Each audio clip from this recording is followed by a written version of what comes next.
When you look at a coffee mug on your desk, you instantly know what it is. You don't even have to think about it. But when a computer's camera points at that exact same mug, it doesn't see a cup. It sees a meaningless grid of colored dots. That gap between seeing colored dots and actually understanding what they represent is where computer vision comes in. It is a branch of artificial intelligence designed to teach machines how to extract real meaning from visual data. You already interact with this technology every day, when your phone unlocks by scanning your face, or when a self-driving car stops for a pedestrian. That is computer vision at work. By giving AI a set of eyes, we are turning computers from passive recorders of the world into active participants that can react to their physical surroundings. To make sense of an image, the AI relies on a specialized toolkit made up of 4 core building blocks. First is image processing. If a photo is blurry or too dark, the computer struggles to read it. This step cleans up that messy signal, adjusting contrast and removing noise so the system has a clear starting point. Next, object detection locates items from the background, drawing a virtual box around them. Then image classification assigns a specific label, deciding the shape is a mug. Finally, feature extraction maps unique geometry, like the curved edge of the handle or the cup's sharp rim. By stacking these 4 tools together, a machine successfully takes abstract pixels and builds a structured, categorized understanding of what it is looking at. Engineers organize these tools into a 5-step sequence, mirroring how we see the world. Step 1 is image acquisition. A computer uses a camera or sensor to capture a raw feed of visual data, just as we open our eyes to let light in. Step 2 is pre-processing. The computer mathematically filters out visual noise, clearing the image so it's crisp. Step 3 is feature detection. The system scans this clean image to find essential boundaries, like edges, shapes, and textures, ignoring irrelevant background colors. Step 4 is pattern recognition. The system compares these new shapes against a massive library of learned patterns, searching for a match. Step 5 is decision-making.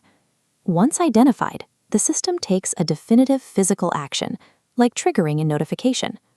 By organizing the process this way, computers can move from raw light to a final decision in a fraction of a second. Because this workflow is so flexible, we can adjust the goals of each step to solve many different kinds of visual puzzles. For instance, we can teach a system to recognize specific facial features, to tag friends in a group photo, a task known as face recognition. We can also train a system to divide a whole picture into distinct layers, like separating the trees from the sky. This is called image segmentation, allowing for much more detailed analysis than a simple bounding box. This same logic allows a computer to read the text on a crumpled receipt and convert it into digital data through optical character recognition. We can even map the movement of human joints to help athletes analyze their stride. In the industry, this is called pose estimation. Whether the computer is reading text, mapping human movement, or recognizing a face, the underlying mechanical process remains the same, only the objective has changed. These capabilities are now being applied at a massive scale across the world. They're helping doctors find diseases in X-rays, allowing cars to navigate streets, and helping farmers monitor the health of their crops. The appeal is simple. Computers can scan through millions of images at high speed, handling volumes of data that would be impossible for people to sort through, and they do it without ever getting tired. But there is a harsh reality check.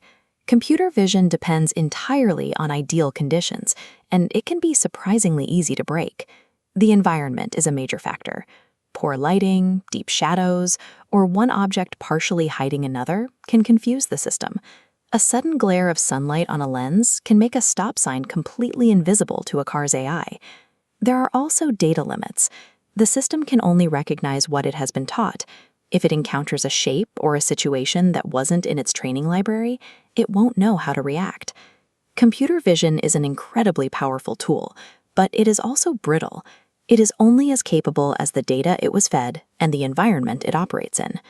We have now mapped out the mind of computer vision and the logic it uses to make decisions. But remember our starting point. To a computer, even the most complex scene is still just a grid of colored dots.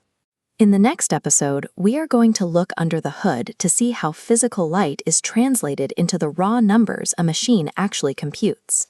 We have mastered the process of how machines see. Next time, we master the pixels that make it possible.